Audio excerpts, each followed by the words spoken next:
right. We made it. We did. Took a lot to get here. I feel like we've had to forgive each other in setting up this podcast. Yeah. I forgive you. You forgive me? Of course. Yeah. I know. Well, my name is Kenya Nunez, and this is Forever Newlywed. I'm so excited to have you all here to join me and my husband on this journey through forgiveness in marriage, which is our series that we're in now. This, again, is my illustrious husband. Introduce yourself, please. Illustrious. I think that's the first time I heard that one. What's up, y'all? My name is Luis Nunez. I am the obvious husband of this fine, striking, and stellar woman to my right, who I'm grateful for pushing me in front of the camera. I'm usually behind the scenes, but glad to be here and talking about this topic that, when I first asked you, why it was you chose this one. Your response really had me to take a step back and look at our journey before we got here. But tell the people why this series on forgiveness. Man, because I think people think that forgiveness is an option. And I personally don't think that. I think that forgiveness is mandatory, especially within a marriage. Any relationship that's important to you, that you want it to move forward, I think that marriage is a pivotal aspect that needs to be put into practice. And I think what happens is we get used to saying I'm sorry, we get used to apologizing. We know the lingo of forgiveness, but we're not actually forgiving. We're outwardly forgiving, but in our hearts, in our minds, we're still holding grudges, and we're still, we're just not letting things go. And I don't think that enough of us, myself included, have mastered the principles of forgiveness. I think that we do a lot of forgiving in our words, but not enough in our deeds. And I thought it's even more important that, again, we have me and my husband speaking to it, so that it never feels like it's a one-sided conversation. Yeah, I think you said something that's super key. That word mandatory, I think, is going to be controversial in and of itself, right? Like, mandatory, I don't got to do nothing. I can, I'm not required to do anything. I got a choice.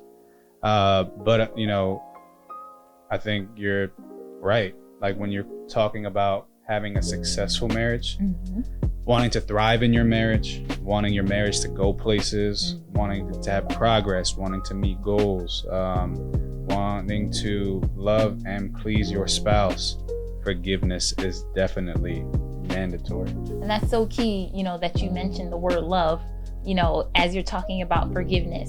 They really can't be separated, right. The two. And when I think about you and I and the history even of our relationship, we had to learn a thing or two about forgiveness even before we said our vows, even before we made that covenant, with God and with each other. And it was so key because we had a lot to forgive each other for. Yeah. And when I say not just a lot, but what people consider the major things, what people consider the minor things, I think we had just about all of it, mashed up in there. And I think even still, there were some aspects that we carried it into that first year, that maybe we still were holding on to. Maybe it was still a grudge. Maybe it was still lingering, that maybe that not even sense. Knowing that I wasn't healed in that place yet. Right. Until something comes up. Exactly. That triggers it. Triggers it. Undealt with trauma. Right. You're not even knowing that it's a trauma. Because a lot of people, especially men, we don't toss that word around like that. Right. Like, we don't even try to associate ourselves with that word. Right. Like trauma, gosh, nah, I'm good. I don't have any traumas. Right. I don't want to seem like I'm weak. To have to dig into my past and realize that no, there are some things that I'm not healed from yet. Some things that I haven't sorted through emotions just yet. And you bring that into a marriage. Yeah. The same way that describing that we came into it. Some of it we didn't even know that we had. Some baggage that we didn't even know that we had.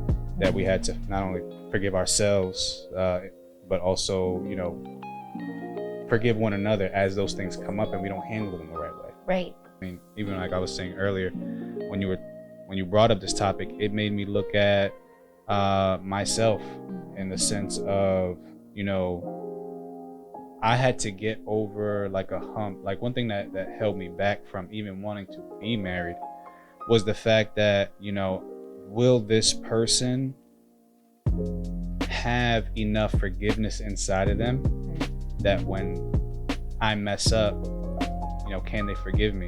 Because I know the insecurities, the struggles, the imperfections that I'm coming into this marriage with, right? Does this person have enough forgiveness that when these imperfections, these insecurities, when they pop up, when they rear their ugly head, will they be able to walk with me in them? Yeah. Will they forgive me? Will they give me grace? You know, like, that was something that, you know, I began to look at like, man, you know, I had to, and I think we all have to kind of get over that hump. Like, you know, am I worth it enough for this person that, you know, they will forgive me along the way so that we can have a successful marriage? And we both wanted that we wanted a successful marriage that we didn't see. Yeah. Yeah, I know one of the things that we've kind of talked about is, you know, going into the marriage, did we already have a preconceived kind of list of things that were like, you know what, if they ever do this, I'm not forgiving them, I'm not tolerating, you know, this behavior? You know, was there that kind of limitation that you went into the marriage already having? I definitely had a list.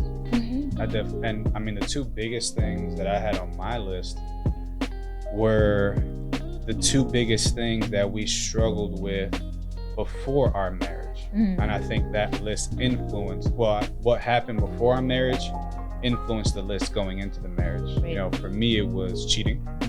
Like, if they cheat, I'm done. Like, one and done. And the other thing was like lying. And you know, you think like, oh, lying, like everybody lies, everybody tells a little white lie. But I think that again, because of what we've been through prior to us getting married, you know, and lying was such a big reason why we didn't survive during the course of our relationship. I mean, you know, you and I knew each other since we were 14 and 15. Yeah. Like, we've known each other for 23 plus years, right? I know it doesn't look like it. What?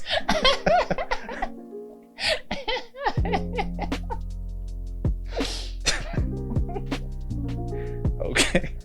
Hold it together. This is the one who really do be telling everybody she's 26 still. Hey, yo, people really do be believing you, so I can't even knock it. Yeah, 23 years, right? But you know, we weren't together all those 23 years. Right. You know, we had a stint in high school. We had a little bit of a run when we first got to college, and even then, like, you know, there were a lot of issues. But when we crashed and burned in college, you know, we were done with each other. Yeah. Like, we weren't ever, like, it was never a thought that we would ever get back. Right. You know, and a lot of it was because we had made up in our mind, like, I'm not forgiving them for that. Right. Bump that. You know, they've crossed this line, and you know, it can't be undone. And the crazy thing was, we were doing these things to each other. Right. You know, at one point, for us to be so merciless, I think is interesting in retrospect. 1000%. I mean, you know, the level of forgiveness that we had to walk through prior to, you know, getting to that altar, there was a lot of tough conversations, a lot of tears, a lot of, you know, even growth individually, personally, you know, which I think that we'll get to later. But yeah, the reason why cheating and lying were so big is, like you said, you know, there was infidelity in our relationship prior to marriage, and we lied about it so much, or there were other things that we would lie about, other things that we would, you know, that we would be secretive about, because we'd be like, you know, if that person knows that about, if you know that about me, like, you're not gonna want to be with me, you know, or I have to lie about that because I know this is gonna break us up, you know. Right. There was such a level of a breach of trust, Right. that I think at some points, at least for me, they felt irreparable. Right. And so once we kind of reconciled, I think we both knew immediately that, okay, it's some hard conversations that we're going to have because there was some things that we needed to get over. Yep. And the only way we were going to get over them is having this conversation around forgiving one another. For sure. You know, one thing that that's what I appreciate about God, like how he's been so integral like in our marriage, is because it's like every step of the way he would have us, you guys need to talk about this. Like, whether it was me coming to you and saying like, hey, you know, this is what I believe God has told me, and I need to tell you about this from our past. Yeah. Or we need to you know, talk about this from our past because or even currently, like, hey, I need you to know this about me, because in order for you to make the best decision, well, this is what the Lord told me. He said, in order for Kenya to make the best decision, she has to make an informed decision. And he had me to just, lay everything out. This is who I am. These are all the things that I've done. And that was tough, walking through that, not only for myself personally, because I really saw, for me, the monster that I had become. The things that I said I would never do as a child, the things that even for, you know, things that I knew about my biological father, or things that I would see men in my mom's life do, that I would say I would never do that to a person, never do that to them, that I ended up doing. And I had to bring all those things to the table and forgive myself in some of those instances, right? But I had to bring those all to the table and say, this is all of me. You know, this is who I am. And will you, now that you know all this information, are you willing to walk through this journey with me of forgiveness, right, and then eventually marriage? Right. And you know what helped is not only were you presenting the information, and we both did it in our own way, but you presented the information to me, and you didn't just say, you know, this is who I am, are you going to accept that? But you also showed me the ways in which you had changed from being that person, that horrible person, that monstrous person. You were honest that there were still some things that you were still working on, but I think the core, pivotal, you know, actionable things, you know, that you were like, I'm not going back to this. I think that helped me to make that informed decision, because your expectation wasn't like, this is who I am, you know, you're gonna take me or not. It wasn't that. And I think a lot of people go into their relationships like that. That's real. But because I think our foundation of faith and what we know about changing, transformation, deliverance, all of those things did help me say, you know what, I think this is a sound decision, to not only forgive, but to work with you to move forward. So in that way, we just talked about a little bit of our premarital history. Well, what was on your list? Oh, my list only had cheating on it, because it was, I think the effects of that were the most hurtful to me, in a way that I feel like if we didn't learn our lesson then, and we take that puppy into marriage at this stage, I'm just like, no, are you kidding me? You know, I never want to hurt you or be hurt in that way, you know, ever again. 100%. So now that we're going into 5 years in, do you feel like those two things are still on your list? I think the cheating still is. I think cheating still is top of the list. And something that, one thing that I've learned in life, and that I've learned in our marriage, is never say never. right? Like never speak in those kinds of absolutes. Yeah.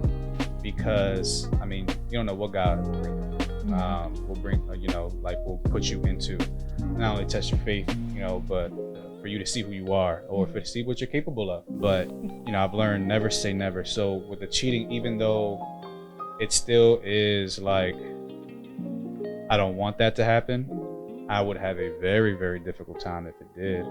I think it's still top of the list of, would that be like we're done, make or break. I can say, well, I don't know. It's still there. It probably depends on the situation too. But yeah, I don't tolerate it. And you don't tolerate that from me. You would not tolerate that from me. So I think that that's still there. I really do. In terms of lying, I mean, you lied to me about some things in these 5 years. Yeah. Nothing crazy like, hey babe, the gym membership's only going to be this much. And the gym membership was... This is a real life example, just so you know. The personal trainer costs a lot more than I said that he did. Yeah. And so, yes, I repented and my husband forgave me. But it was a process. You had to deal with that bill. Yeah. But, okay. We have, I think, we've experienced forgiving lying, so I can't say that that's there anymore. Right. Forgiving you for lying for cheating, like if you put those two things together, it probably becomes a little bit more unforgivable. It probably depends on the situation, but I don't think that it's there like it was before. Like when we went into marriage, it was just like, if you ever lie to me, like, and not that I came to you like that, but it was just like, like it's just something that I don't want us to have to tolerate, because we've lied to each other for so long, or we've walked, even not just to each other, just in our life in general. I've lied about so much in life that it was just like, nah, I can't do that anymore, because I'm holding myself to that standard too. It's not that I was asking you to do something that I wasn't doing. Right. I'm holding myself to that standard. And as I've walked through my journey, and it was just like, I'm not doing this, and I'm not going to do this for you, so I'm expecting the same thing. Right. And I think my answer to that question, I think, even surprised me as I began to think about it. Because you know what? Now I have a real world example of a married couple in God who have experienced infidelity within their marriage. And because they went through the actionable process of forgiveness, I feel like are stronger than ever. That's real. And prior to that example, I probably would have said, no, it's not possible. How would it be? I just wouldn't have seen the possibility of maybe not just the forgiveness, but I would think that the only way to handle that is to walk away. That's real. So there's that. But I also think that if you were to cheat, because you remember what my response was prior to getting married, I think you would probably be more devastated to some extent than I was. Would I absolutely be devastated? Yes, I would. But I think that guilt, shame, like those kinds of things might settle in, because you of all people know how that would affect me. You know what I mean?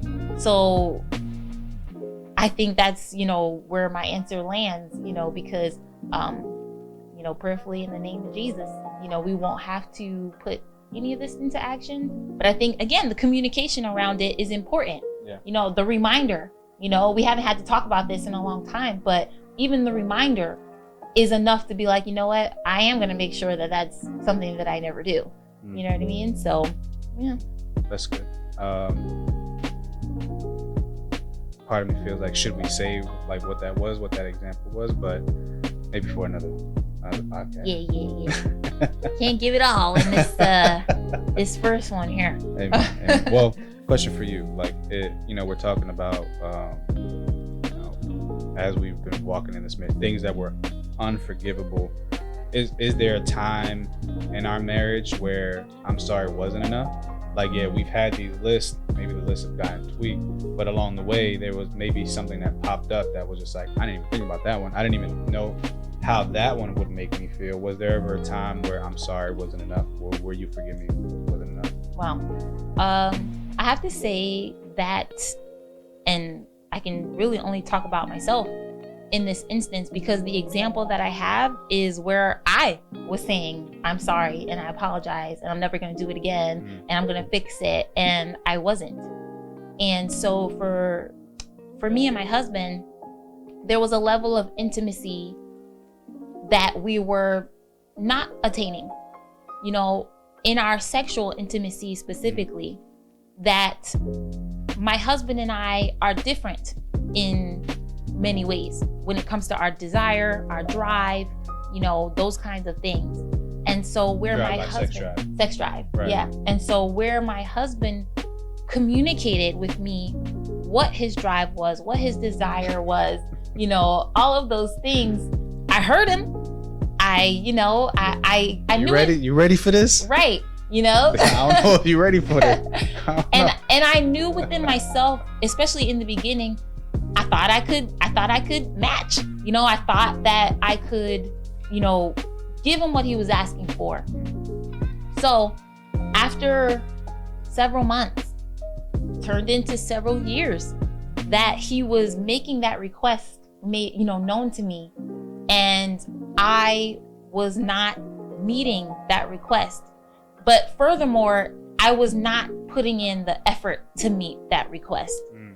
And it was challenging because I'm sorry meant something to him at first.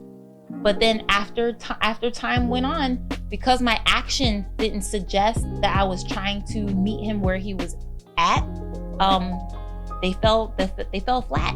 Yeah. And it hurt me because I was like, I didn't want to correct the behavior. I just didn't want him to be mad at me anymore. I couldn't put my finger on to some extent, like, well, why can't I? Why am I not, you know, fixing this or addressing this in a better way? And I had to do a lot of reflection even in that area. And we had a lot of conversations. And oh my goodness, we had to have so many conversations around it. But sometimes you don't know the questions to ask yourself. Exactly. And then there's that aspect of internalizing, you know, things and you know, that part of the process. And so I definitely think, and I think I can speak for you in this instance, you know, my I'm sorry's and my apologizing, several times you were like, I don't believe you. Yeah. You know, I don't think you do care about how I feel, or you know, those kinds of thoughts began to settle in. And once those thoughts settled in, it then became even harder to prove that I was sorry. That's real. You know, it just became so much harder to prove that, okay, you know, I really am gonna change this time. Ooh, it hurt. It hurt because I had to then watch him not believe me, but just know within myself that, okay, I really am gonna change. I'm gonna change. I'm gonna fix it. I'm gonna change. And then having those conversations around why, yeah. Right? Because some situations do have a why, and you have to consider them. Yeah. You know, I was sexually assaulted when I was in college, and I lost a lot of ownership around my body, around my esteem, around my voice during that time, and had to work through, you know, all of those things. And then I come in and, you know, I did get counseling, all of that, but I came into marriage feeling like I'm good to go, you know, right. Feeling like it wasn't going to be a problem anymore. I went into marriage with the wrong perspective that sex was really only used to get what you wanted, because I had somebody use me in that way. And then when I came out of that abusive situation, I then only felt like my worth was in giving that to somebody else. And so, at first, you didn't even know that. You didn't know right. that I didn't realize that was what I was thinking. And that was holding us back. Exactly. Right. And so much of that too, I was feeling like, you know, if you would approach me sexually, you know, or whatever, I immediately felt used. I immediately felt like, oh, you're only giving me a massage because you want to have sex, or and the truth is, that might have been the intent. Exactly. That might have been. Well, I'm like, I know if I rub her shoulders like this, maybe the response that I might get. But and that's a real thing in marriage. Yeah. But I mean, to get back to forgiveness, there were so many layers to that particular aspect of our marriage. And even now, working through, okay, we've gotten over the forgiveness place. How are our actions still working towards resolution? Right. And I think sometimes you think resolution just means, boop, I stuck a pin in it and we're good now. But resolution means for us in this area, constantly working on it. Yeah. Constant communication. Constantly talking about it. Exactly. So I think that's my example of how, I'm sorry and the apologizing kind of falls flat. Yeah. Because, actions have to be taken too. Yeah. It was definitely a tough time. I feel like even now I can say like we've definitely are in a better place when it comes to our intimacy. But it took a lot of work, right, to get there. Going from I don't feel like I'm being heard, going from the bitterness even that it caused me to have regarding our marriage, because prior to marriage I was celibate about 10 years, and I was very much looking forward to all the sex that I was gonna have once, after we got married. And that's not saying that was the only thing that I was looking forward to, but yeah, like, you get excited that you're gonna, especially when you waited as long as I did, like for this. And when we got into the marriage and it was just like, oh, this is not a part? Oh, nah. Like, I didn't sign up for this. Like, I didn't sign up for it not to be a part. I didn't sign up for intimacy to be such a struggle.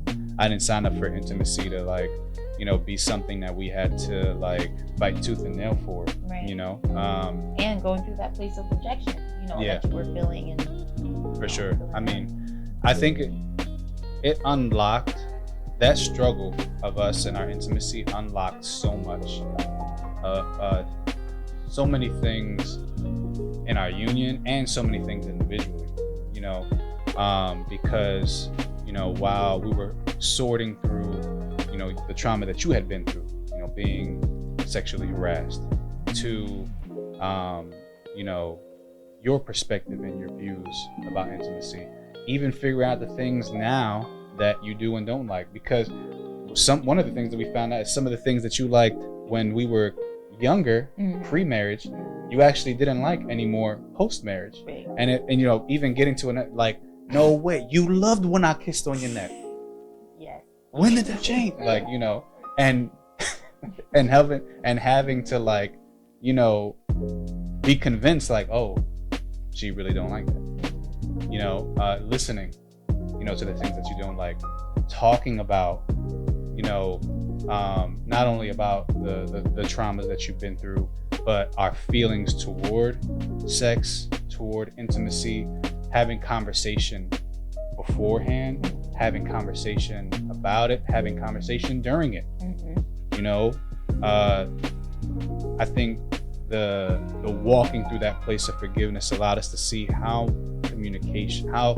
vital communication is, in our marriage and in this area of our marriage. That communication regarding our intimacy and our sex life, we have to constantly talk on it, because there are so many things, the things that we've been through. And for me, one thing that it was unlocking was, man, my perspective on intimacy, our intimacy, about women, about what might be pleasurable to a woman versus what's not. It was skewed because of porn. It was skewed because of other men when they've shared other things with me. It was skewed because of my experiences with other women, that I thought it worked for her, it's gonna work for you. And we're having to see, like, oh, that's not the case,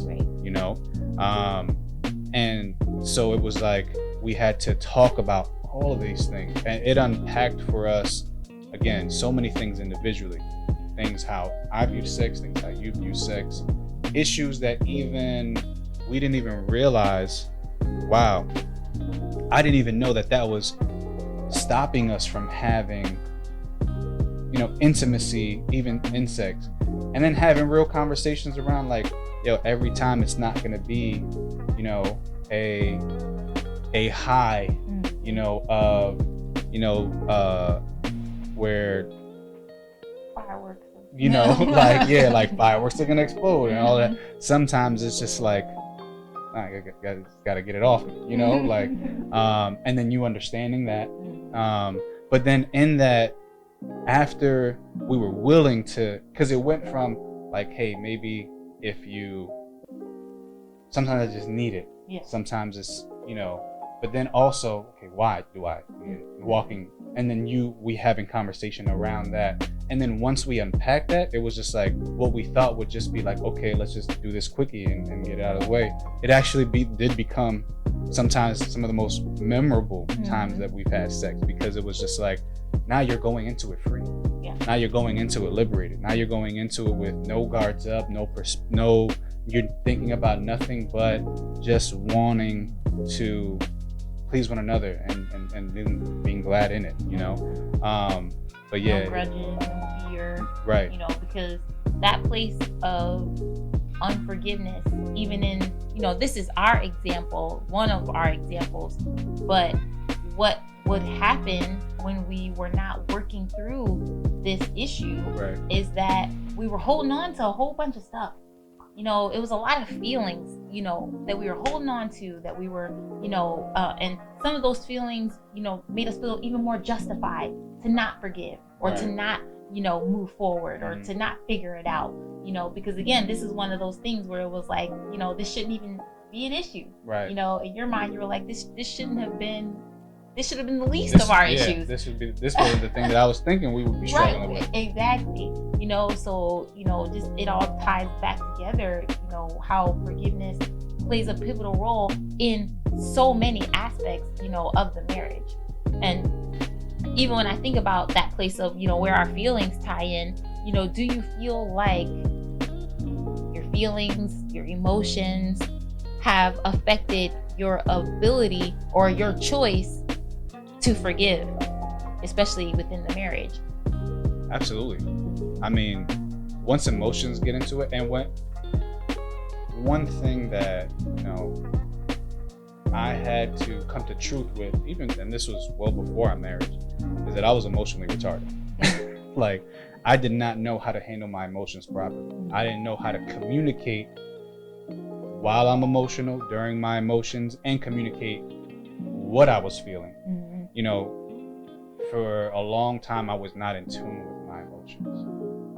And even going into our marriage, there was some places that on our marriage unlocked that, hey, I'm still not attuned with my emotions in this thing.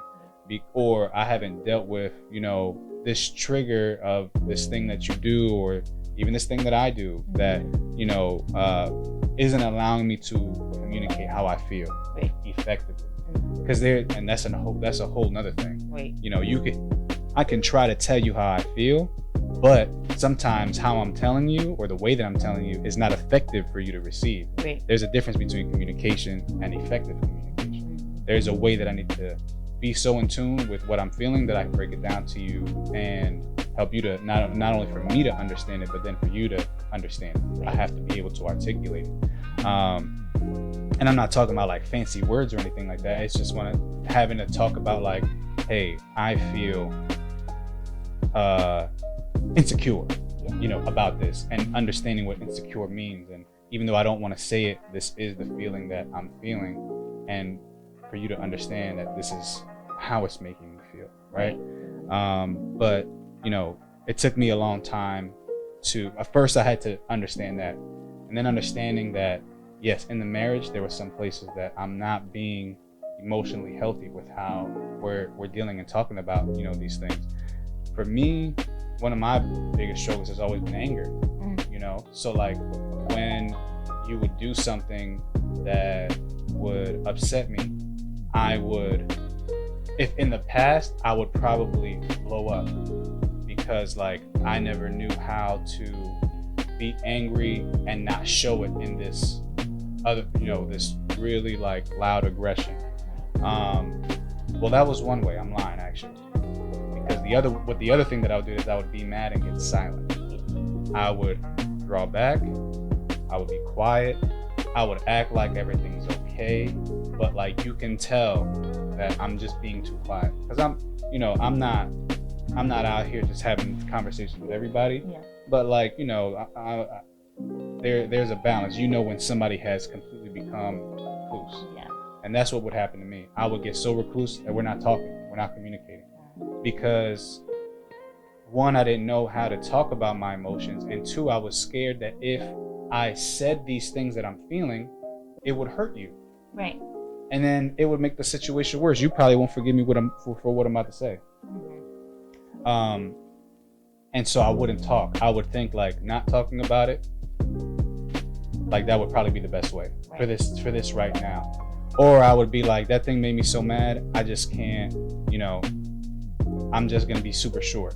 Right. And so emotions would definitely get in the way of me forgiving, because, and the reality is that I didn't know how to handle the emotions at the time, and what it would take away is my communication, my effective communication, so that we can get to a place, of resolve. Like, so yeah, emotions when they're in play, it's tough. This thing makes me mad, and so either I'm yelling at the top of my lungs and you're missing everything that I'm saying, right, because we're arguing about this. You're missing all the points. They might be good points, but because I'm yelling, right, you're not hearing them.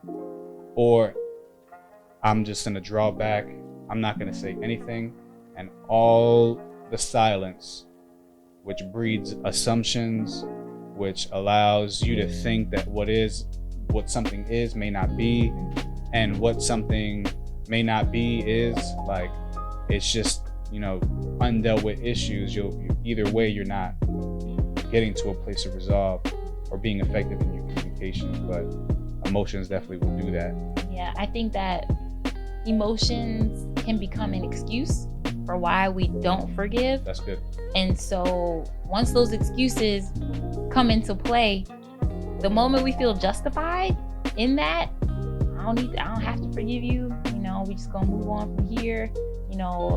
We're not going to talk this through. Then forgiveness never happens. Right. And then we're holding grudges, and then the grudges turn into some level of resentment. Then for some people, it turns into a plan to retaliate. I'm gonna get them back. Even within the marriage, I'm gonna get them back. And then, like you said, that place of just withdrawal. And that's why if we don't deal with this, we'll be okay. Exactly. If we just skip over it, overlook it, act like it didn't happen, then we'll be okay, when more likely than not, it's not okay. And that's why I say, exactly, that's why I say forgiveness to me is mandatory, because even if it's a small thing, it's okay, I ain't do that right.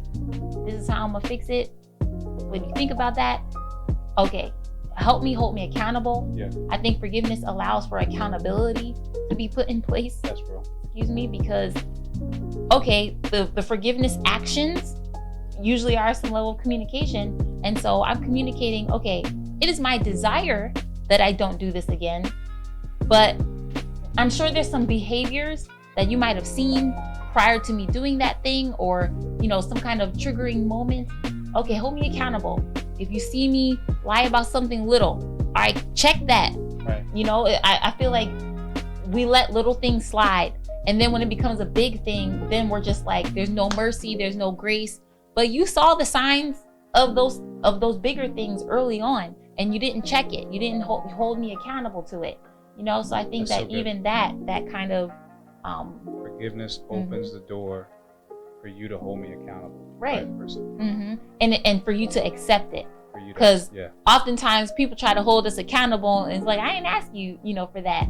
So, you gonna go to the gym today? Well, I didn't tell you that I was trying to lose any weight. So why are you trying to hold me accountable to something that I didn't even invite you into that, that space? But when you begin that process of forgiveness, I think that's what it does, right? Like it opens the mutual understanding that this area is being worked on. Yeah. Mm-hmm. But I think even that, when you don't manage that aspect of it, becomes a problem, because you know, you may say, and I think we learned that over time, where it's just like you ask for forgiveness, I ask for forgiveness, and then we give it to each other and we're moving on. But we forget, like, oh, now they're going to make sure that I'm making progress in that place. And I'm just like, yo, I forgave you so that we can make progress. Right. You know, I forgave you so that there can be traction forward. So the person who's been forgiven, you have to like be open to when the other says like, hey, you're doing that again. Mm-hmm. You know, hey, like, you know, it looks like you're going back into that old pattern. Right. You know, it looks like you're not making an attempt, like, hey, I've made this request, like you told me, like all I have to do is ask, and you know, you'll understand what I need. But now I'm asking, and you're still not, there's still no traction.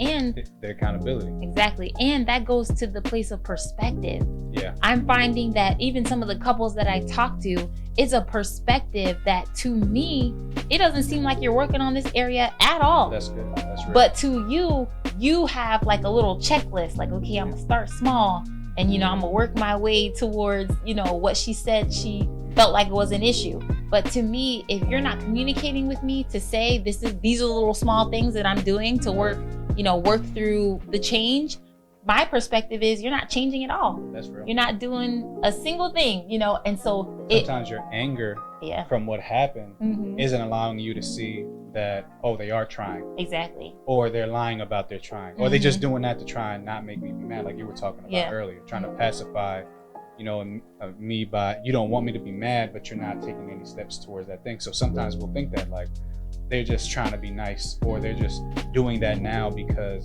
they don't want me to be mad. Right. Or they don't want me to say anything about it. They don't want me to say anything about it. Yeah. Wow. That's something very powerful that you unlock, the accountability aspect of what forgiveness brings. I mean,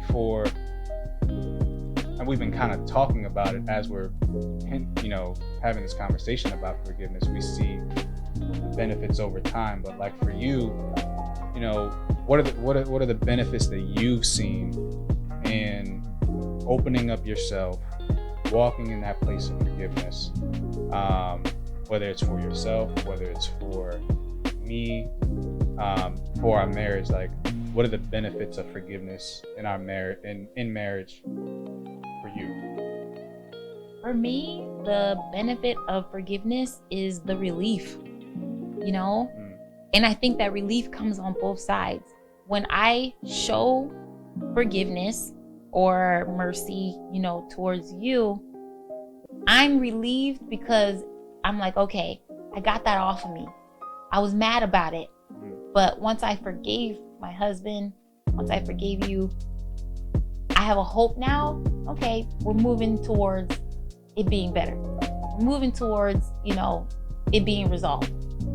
So that place of relief means a lot to me because there's a lot of tension that's there when you're not forgiving. There's a lot of tense frustration and bitterness starts to creep in. When you start getting mad, you know, these things start to bottle up and well up and explode because I haven't made the decision within myself to forgive you. It sounds like it's robbing you of peace. It is.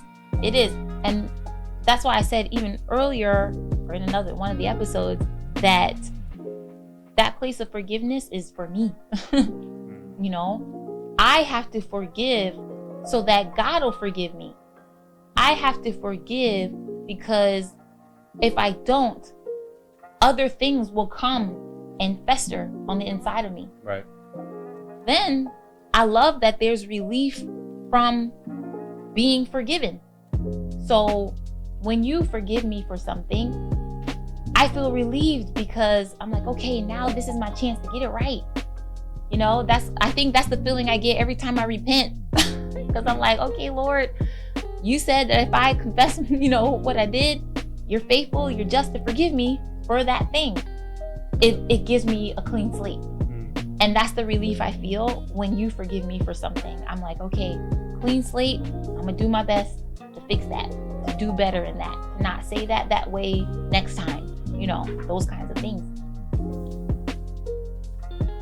Impromptu, because you brought up something. Sometimes I feel like, do you feel, has there ever been a time where I've given you my forgiveness, but you don't feel like the clean slate is there? Because I feel like that might be something that you see in marriages too. Like, you've forgiven me. Mm-hmm. You say that you've forgiven me. Mm-hmm. You say you accept my apology. Right. But you don't give me a clean slate. Mm-hmm. You keep reminding me of what I did. Right. Well, then that's the lip service, aspect of, that forgiveness. There have been times where you'll say out of your mouth, I forgive you, but then you're still giving me an attitude throughout the day, or I still feel like, well, you said you forgave me, or you said you let it go, but you still being a little stink. Right. Right. And the flip side of that too is like, I have forgiven you. Mm-hmm. And sometimes our insecurity of, did they really forgive me? Or right. Like, man, I feel bad that I did that again. Yeah. And we'll try to overcompensate, our apology, mm-hmm. or walk on eggshells. And it's just like, I forgave you. Like, right. Like we're good. Like, I'm for real. Like we've gotten through that. Like trust that I saying that I forgive you. Yeah, so I do. That's real. Mm-hmm. For me, I think like the benefits that I've seen from forgiveness, especially in our marriage, I've seen that I've learned so much about myself. I've seen, or that you can learn so much about yourself. Right. When you walk in that place of forgiveness, you understand, because it requires a lot of soul searching. Like, forgiveness requires you to dig deep. Yeah. Forgiveness requires you to examine your feelings, examine your desires, examine your inhibitions, examine your fears, where you don't think that there is fear there to forgive. It pushes you to mature. Yeah.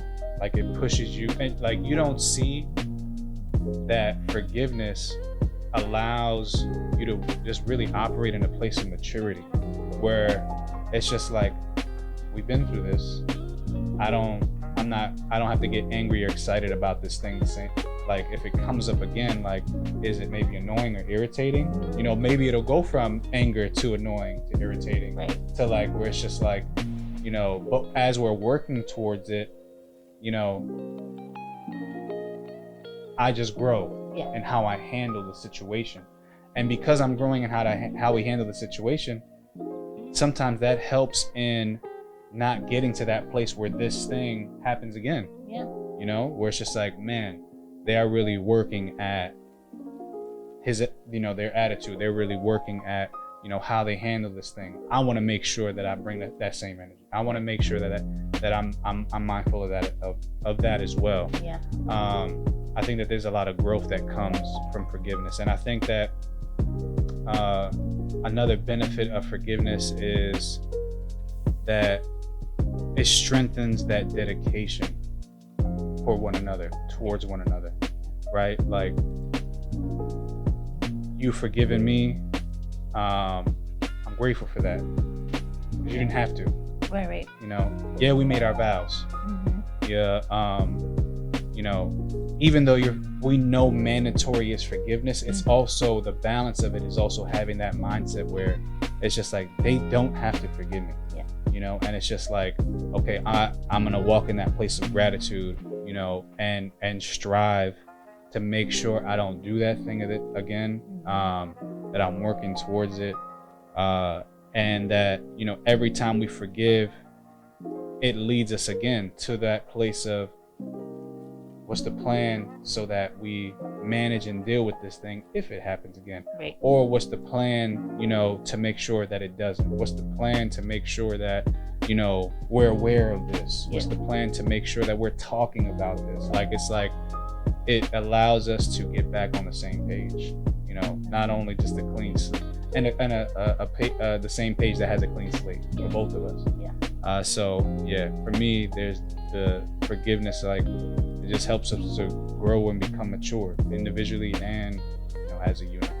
the process of forgiveness is very collaborative, right? The whole marriage is a collaboration, right? It's a team effort. Right. You know, it's two flesh coming together. And so in that collaboration, I have to understand that sometimes it's going to be me who needs the forgiveness, and sometimes it's going to be you who needs the forgiveness. But at the end of the day, we need each other in order to reach a place of resolution. Right. Like, I can't, sometimes, like you said, I don't see me, you know. I can look in the mirror and that day feel like everything's right. Everything I do is right. Even the word, you know, the Bible talks about, you know, we think that our ways are right. You know what I mean? But it's not until somebody comes and looks and says, well, no, you could have done that better, or you could have done that differently. And I feel like that could have done it differently is so big, right? Yeah. Because my perspective of how something should be done, again, feels right. And so when you do something a certain way, and I'm just like, well, I don't agree, you have to be able to adjust and say, all right, well, I thought that was a perfectly acceptable way to do it. But if you're telling me that that doesn't work for you, all right, let me see how I can change that. Yeah, let me see how I can adjust that, right? And even that, there's that place of forgiveness, because I was like, well, I'm sorry, I didn't mean to offend you. I didn't mean to do that in a way that you didn't like. Let me try and make that adjustment. But then we run into the issue where it's just like that stubbornness, right? It's just like, well, that's perfectly fine how I said that to you. That's perfectly fine how I did that. And I'm not changing. Exactly. And I'm not changing. And I'm not changing. And so where does compromise come in to that place of forgiveness? Because that word compromise, I feel like, has a bad rap, because basically you feel like that means, oh, I gotta always be the one to give something up. You know, I always gotta be the one to, you know, bow down or acquiesce to the situation. But okay, it's not so bad if both of you have that mindset. If both of us are like, okay, I'm willing to make this adjustment because it's better for you.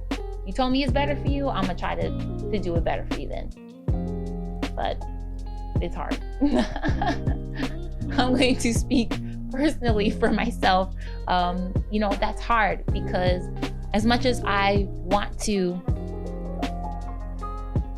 I'll say this word lightly, but cater to my husband or meet, you know, certain needs, or make sure that I'm doing things in the way that you feel like is right, that's conflicting, because we don't agree on everything. Yeah. You know, we don't agree on everything. And so when it comes to forgiveness, it's very much that, again, that collaboration. That's like, okay, the goal is always to resolve this, right? But in a lot of marriages, that's not everybody's goal. The goal is to,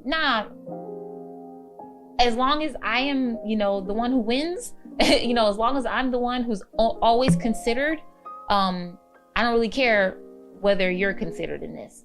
It sounds harsh, but I think we act that out as married people a lot. Yeah. You said something key, that we don't always agree on everything. And I think that's where, you know, our faith plays like a big role, because it plays a big role because, you know, our goals as individuals is, you know, that we do all things unto the Lord, that we, that we have a desire to, you know, want to please Him, right? And He shows us what love is. He shows us, you know, through His sacrifice, through, you know, the Word, you know, what love is. And we always preface what our love is based on the Word, because I don't know, you know, I know that you feel the same, that no one can love me like He does. Right. You know, no one has loved me the way that God has.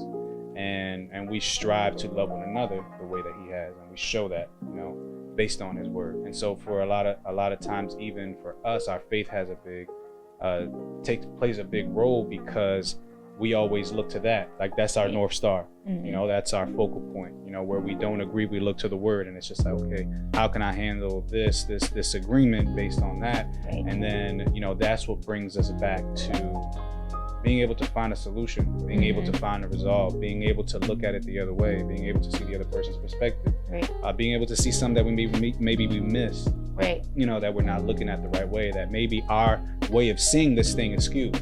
Yeah. Maybe our way of seeing this thing wasn't right, based on our experience or our upbringing. I learned, that my experience wasn't always right. My experience wasn't always the best in terms of handling love, in terms of handling relationship, in terms of handling marriage. I mean, I'm coming from, again, something that held me back was that I was someone who didn't see a successful marriage growing up. My home didn't have a successful marriage.